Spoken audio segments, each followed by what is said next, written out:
సైదులు భార్య లక్ష్మి రావడంతో గుండె పగిలే నిజాన్ని తెలుసుకున్న శివనారాయణ కుటుంబం. మరిదంతా ఎలా జరిగిపోతుందో తెలుసుకోవాలనుకుంటే వీడియోనైతే చివరి వరకు మిస్ కాకుండా చూసేయండి. అలానే మా వీడియోని లైక్ చేయడం మాత్రం మర్చిపోకండి. ఇక పార్టీలో అయితే మాత్రం కేక్లో విషయం కలిపి దీపకు పెట్టాలని నిర్ణయించుకుంటుంది జోష్న. కానీ ఇదంతా కనిపెట్టిన కార్తీకు కేక్ మార్చేసి జోష్నకి చాలా పెద్ద షాకే ఇస్తాడు. ఇక ఆ తర్వాత ఇక్కడ నీతో మాట్లాడాలి అని చెప్పి దీప వాళ్ళని పంపించేసి జోష్నతో మాట్లాడడానికి బయటికి వస్తాడు. ఇక్కడ చూస్తే కాశీ తన భార్యని గుడికైతే తీసుకుని వెళుతూ ఉంటాడు. ఈలోగా నేనే నా భార్యకి అన్నీ కొనిచ్చానని కాశీ చెప్పడం, ఇక స్వప్న అలా చూస్తూ ఉండిపోతూ ఉంటుంది. బెస్ట్ టేస్ట్ అంటూ అతనైతే పొగుడుతూ ఉంటాడు. అలా వాళ్ళు మాట్లాడుకుంటూ ఉంటారు. స్వప్న మారుతుందని ట్రై చేస్తూ ఉంటాడు. కాశీ అయితే మాత్రం ఈలోగా ఏంటి చాలా తెలివిగా గేమ్ అయితే ఆడుతున్నావు, మా నాన్న నీకు నిజం చెప్పేశాడని తెలుసు అని అంటూ ఉండగానే, కానీ మీరందరూ కలిసి నా జీవితంతో ఆడుకోవాలని చూస్తే మాత్రం ఊరుకొనేది లేదు అని చెప్పేసి జోష్న అంటూ ఉంటుంది. ఏంటి ఇంకా ఇంకా నువ్వు అన్యాయం చెయ్యాలనే చూస్తున్నావు కదా, అసలు నువ్వు ఎందుకు ఇలా చేస్తున్నావు అని చెప్పేసి నిలదీస్తాడు. దాసు అయితే నువ్వు నాకు కన్న తండ్రివే కాదు కసాయివాడివి, కూతురు మీద పొట్టేసి ఎవ్వరూ నిజాన్ని చెప్పరు, నువ్వు ఎప్పుడైతే నిజం చెప్పావో అప్పుడే నన్ను చంపేశావు, చిచి నిన్ను చూస్తుంటేనే అసహ్యం వేస్తుందని చెప్పి దాసుని చూసి అసహించుకుంటుంది జోష్న. కానీ నువ్వు చాలా తెలివిగా గేమ్ ఆడుతున్నావు బావా, ఎట్టి పరిస్థితిలోని ఎవ్వరిని వదలను, డాడీకి నిజం తెలియదని నువ్వు చెప్తున్నావు, నిజం తెలుసని నేను అనుకుంటున్నాను, ఇందులో ఎంత అబద్ధం ఉందో నిజముందో నాకైతే తెలీదు, ఆస్తిని చాలా తెలివిగా డాడీ అయితే మీ పేరు మీదకి మార్చి రాయడం జరిగింది, కానీ ఆస్తిని కానీ అలాగే ఈ ఇంటి పేరును కానీ పోగొట్టుకుని ఆ పేద తండ్రి దగ్గరికి వెళ్ళి నేను బ్రతకాలి అనుకోవడం లేదు. ఆ రోజు ఈ జోష్నకి వస్తే ముందే నేను చెప్పాను, దీపని చంపేసి నేను చస్తానే కానీ ఎట్టి పరిస్థితిలోని కూడా దీపను ఈ ఇంటి వారసురాల్ని కానివ్వను. అదేంటది, దీప ఈ ఇంటి వారసురాలు, ఈ ఇంటి బిడ్డ, ఆ స్థానాన్ని ఇన్ని రోజులు నువ్వు తీసుకుని దీపకి అన్యాయం చేశావు, ఇంకా ఇప్పటికీ కూడా దీపని చంపాలి అనుకుంటున్నావు, అది నీకు అన్యాయంగా అనిపించడం లేదా? ఏది న్యాయం ఏది అన్యాయం నువ్వే చెప్పు బావ. నాకు తెలియకుండానే ఈ ఇంట్లో నేను అడుగు పెట్టాను, నాకు తెలియకుండానే నేను ఈ ఇంటి ఆడపిల్లనని అనుకుంటూనే ఈ ఆస్తి నాదనుకుంటూనే గొప్పగా మహారాణిలా బ్రతికాను. నేను ఎదిగిన తర్వాత అన్నీ నాకు తెలిసి నిన్ను పెళ్లి చేసుకుందామని ఇక అన్ని రకాలుగా సన్నద్ధమైన తరువాత నువ్వు నాకు దక్కలేదు.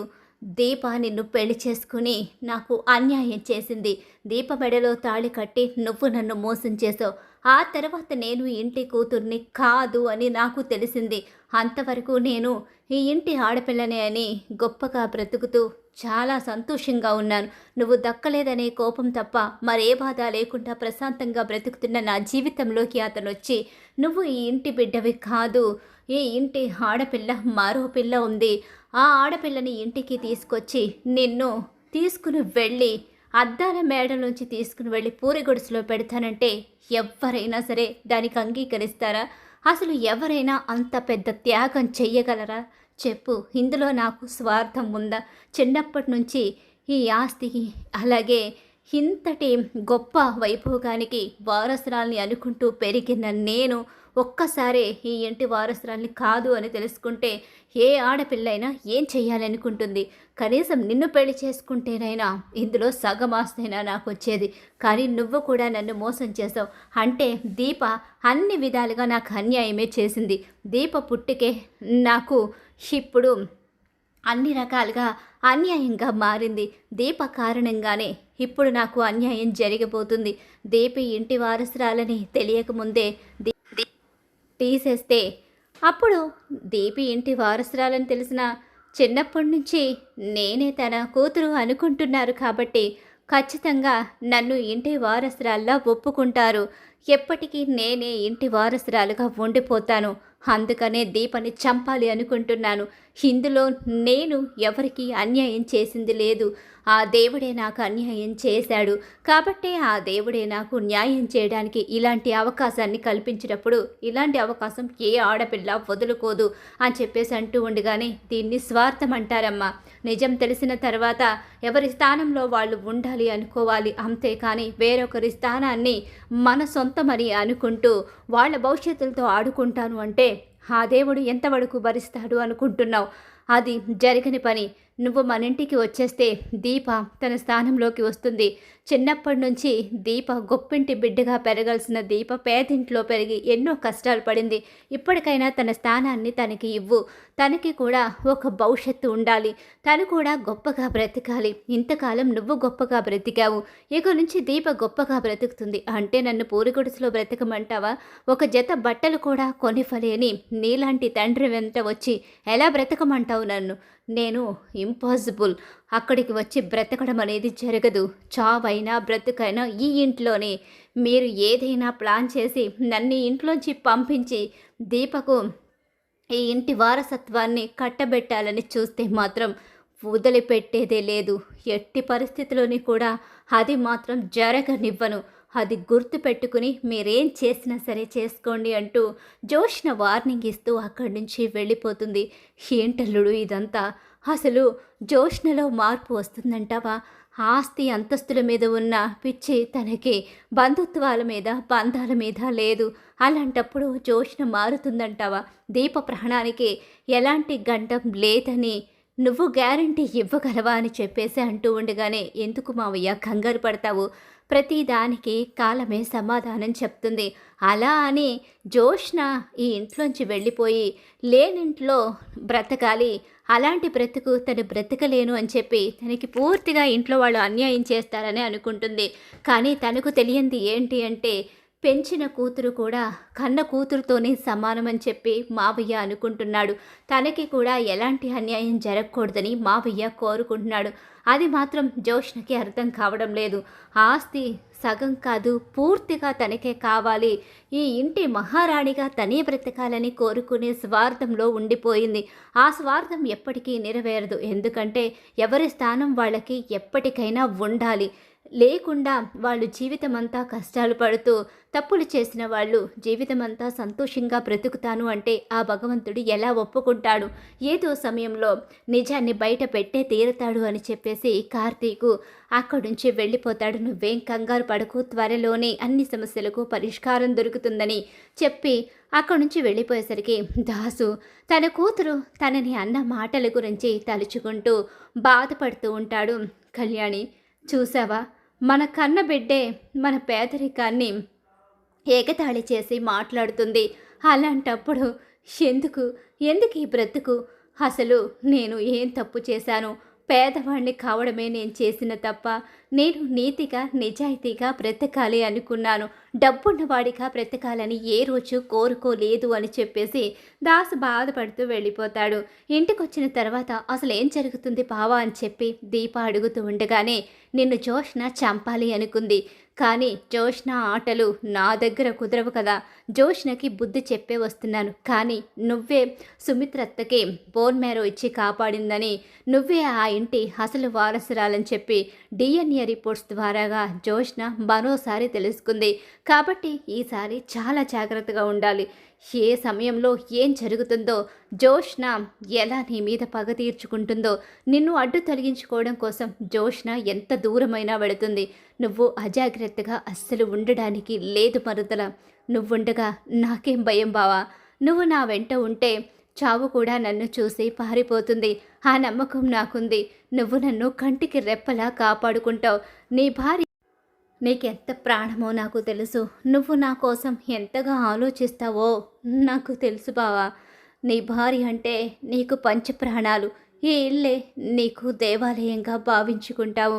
మన వాళ్ళందరినీ కలిపి ఉంచాలని, అందరినీ మంచిగా మార్చి అందరూ సంతోషంగా ఉండాలని కోరుకునే ఏకైక వ్యక్తివి నువ్వు. నువ్వుండగా ఎవ్వరూ భయపడవలసిన పని లేదు అంటూ దీప ఇక కార్తీకు భుజానికి జారపడి హ్యాపీగా ఫీల్ అవుతూ ఉంటుంది. అవును మరదల, నువ్వే విషయంలో భయపడమని చెప్పడం లేదు, కాకపోతే అజాగ్రత్తగా ఉండొద్దని మాత్రం హెచ్చరిస్తున్నాను. ప్రతి క్షణం నేను నీ పక్కన ఉండలేను కదా, కొన్ని సిచ్యువేషన్లో పక్కన లేకపోవడం కూడా జరుగుతుంది. అలాంటప్పుడు నిన్ను నువ్వు కాపాడుకోవాలి అంటే జాగ్రత్తగా ఉండాలని హెచ్చరిస్తున్నాను అంతే అని చెప్పి కార్తీక్ చెప్తూ ఉంటాడు. ఈలోగా గ్రాని తన దగ్గరికి వెళుతుంది. నీకేమైంది, పిచ్చి పట్టిందా ఏంటి? అవునే, పిచ్చి వదిలిపోయి నిజాలేవో అబద్ధాలేవో తెలిసాయి అంతే, అంతకుమించి ఏం కాలేదులే. నీకు నిజంగానే పిచ్చి పట్టింది. నిజానికి అబద్ధానికి తేడా ఇప్పటికీ కూడా నువ్వు తెలుసుకోలేకపోతున్నావు.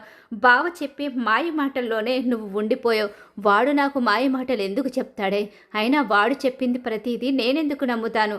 నువ్వు నా గురించి ఏమీ ఆలోచించిన అవసరం లేదు, కానీ నీ పని నువ్వు చూసుకో అని చెప్పేసి పారిజాతం అయితే అక్కడి నుంచి వెళ్ళిపోతుంది.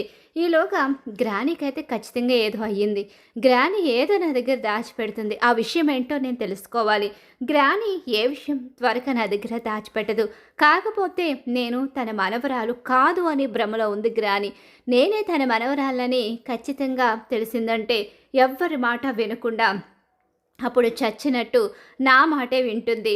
నా గురించే ఆలోచించి ఇంకప్పుడు నేనేంటో తను తెలుసుకుంటుంది. అప్పుడు మా ఇద్దరి ప్లాన్లు ఒకటవుతాయి అని చెప్పేసి అనుకుంటూ జోష్న అనుకుంటూ ఉంటుంది. ఇదిలా జరుగుతుంది.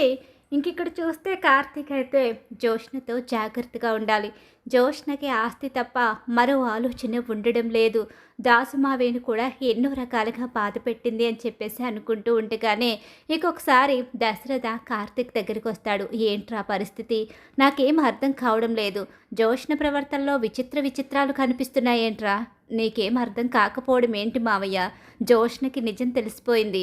జోష్న DNA టెస్ట్ చేయించింది. దీప శాంపిల్స్ ఎలా తీసుకుందో నాకు తెలియదు, కానీ దీపకి అలాగే అత్తకి DNA చేయించి తను మీ బిడ్డ కాదు అని పూర్తి క్లారిటీ వచ్చింది.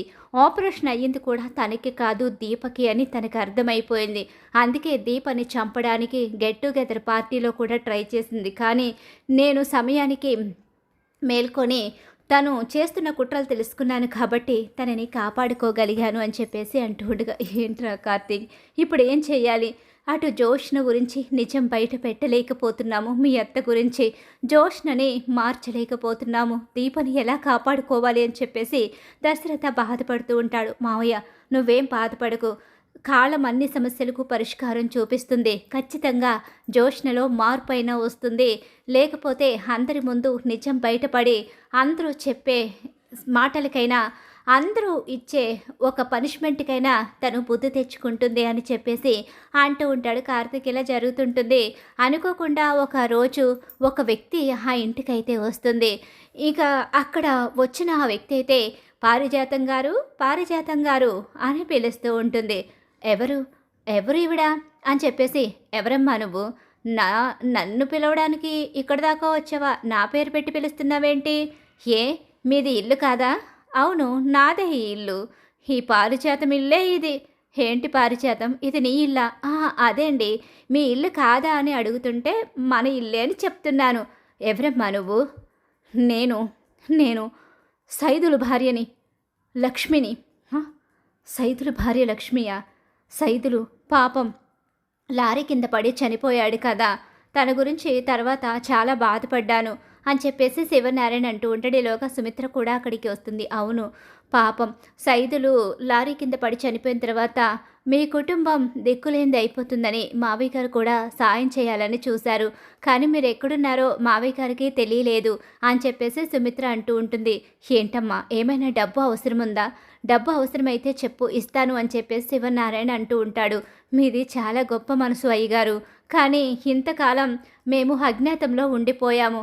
ఏంటిది, ఇది నిజంగానే చెప్పేయడానికి వచ్చిందేంటి? దీనికేం నిజం తెలుస్తుందిరే అని అనుకుంటూ ఉంటుంది. అజ్ఞాతంలో ఉండడం ఏంటమ్మా? నీ భర్త చనిపోయిన తర్వాత మీరు ఎక్కడికి వెళ్ళిపోయారు? ఏం చేస్తాం, అంతా ఈ పారిజాతం గారి కారణంగానే మేము ఎవరికి కనిపించకుండా వెళ్ళిపోవాల్సి వచ్చింది. ఏంటమ్మా పారిజాతం ఏం చేసింది?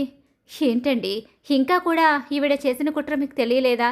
ఈవిడ్ని ఎప్పుడో ఇంట్లోంచి బయటకు గెంటేసి ఉంటారనుకున్నాను, కానీ ఎందుకైనా మంచిదని ఈవిడ పేరెట్ పెట్టి పిలిస్తే ఈవిడే ముందొచ్చింది. ఈవిడ్ని బయటకు గెంటేయడం ఏంటి? పారిజాతం ఏం చేసింది?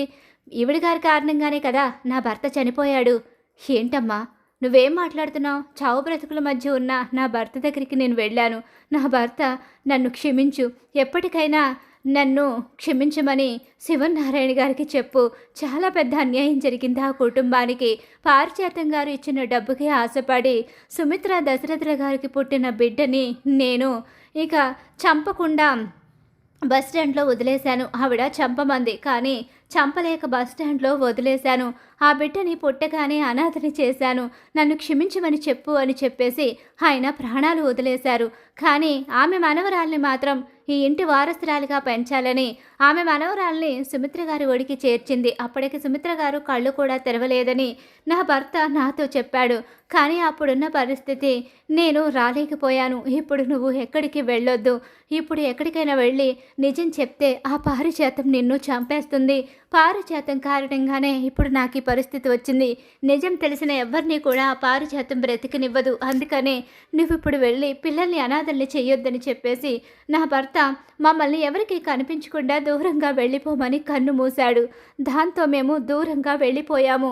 ఈ ఇంట్లో పెరుగుతున్న బిడ్డ పారిజాతం గారి మనవరాలు, అలాగే మీ మనవరాలు మీకు దూరంగా ఉంది అని చెప్పేసి గుండెలు పగిలే నిజాన్ని సైదులు భార్య లక్ష్మి బయట పెట్టేస్తుంది. పారిజాతం అది కాదండి. ఏమండి, ఎంత పని చేశావే? ఇప్పుడు నేనేం చెప్పాలి? ఈ జోష్ని ఈ ఇంటి బిడ్డని చెప్పినా వీళ్ళు నమ్ముతారా? అసలు ఇప్పుడు ఏం చెప్పాలి అని చెప్పేసి కంగారు పడుతూ ఉంటుంది. పారిజాతం తను చెప్పింది అది కాదండి. తను చెప్పింది ఎవరు గ్రాని? ఎవరు గట్టిగట్టిగా అరుస్తున్నారు? ఎవరు తను? జోష్న. నువ్వెవరు? ఏంటి తాతయ్య అలా మాట్లాడుతున్నారు? ఎవరు తను? చెప్పు పారిజాతం. నిజమే, నేను బిడ్డల్ని మార్చేసింది నిజమే. కానీ ఇప్పుడు తనే మీ మనవరాలని తెలిసింది. నేను మార్చేసింది నా మనవరాలని నాకు అర్థమైంది. నా మనవరాలే నాకు దూరమైందని నాకు తెలిసొచ్చిందండి. నేను చేసిన పాపమే నాకు నా మనవరాల్ని దూరం చేసింది అని చెప్పి పారిజాతం చెప్తూ ఉండగానే, లేదు, ఈవిడ మళ్ళీ నటిస్తుంది. ఈవిడ మీ మనవరాల్ని మీకు దూరం చేసింది. ఇప్పుడు ఇక్కడున్నది మీ మనవరాలు కాదు అని చెప్పి సైదులు భార్య లక్ష్మి అంటూ ఉంటుంది. నిజం చెప్పు పారిజాతం. లేదండి, లేదు, నేను చెప్పేది నిజమే అని చెప్పి అంటూ ఉండగానే, లేదు, అబద్ధం, నువ్వు చెప్పేది అబద్ధం. ఇక్కడ ఉన్న జోష్న నీ మనవరాలు, దీప ఈ ఇంటి వారసురాలు అని చెప్పి కార్తీకు అక్కడికి వస్తాడు. అలా వచ్చేసరికి ఒక్కసారే షాక్ అయిపోయి ఉండిపోతుంది పారిజాతం. ఏంట్రా, ఏం మాట్లాడుతున్నావు? దీపి ఇంటి వారసురాలేంటి? అవును, దీపే ఇంటి వారసురాలు. అలాగే ఇక సుమిత్ర అత్త కన్న కూతురు, ఇక దాసు మావయ్య కన్న కూతురు జోష్న. ఇదంతా కూడా నీ కారణంగానే జరిగింది. ఎన్ని రోజులు ఈ నిజాన్ని దాచిపెడతామో తెలియదు.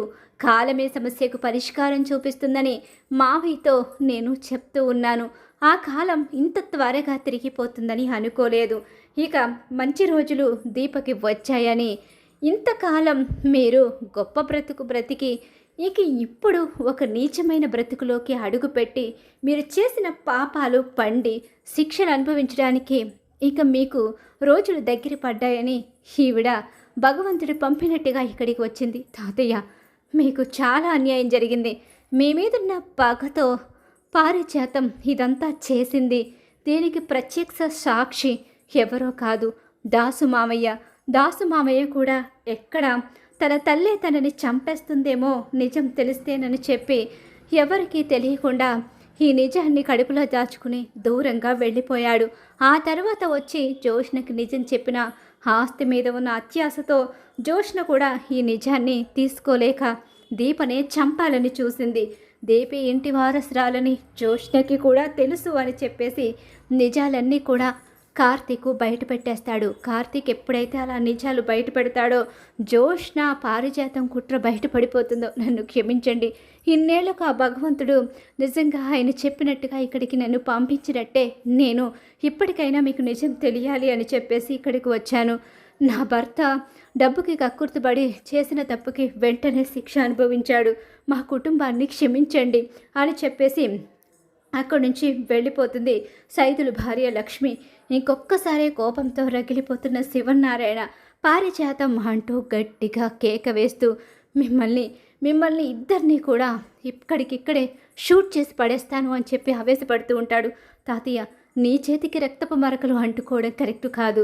వీళ్లకు షూట్ చేస్తే ఒక్కసారే పోతారు, కానీ వీళ్లకు జీవితం అంతా సరిపడ శిక్ష వెయ్యాలి అని చెప్పేసి కార్తీక్ చెప్పడంతో, అవును, జీవితం అంతా సరిపడ శిక్ష వేస్తాను.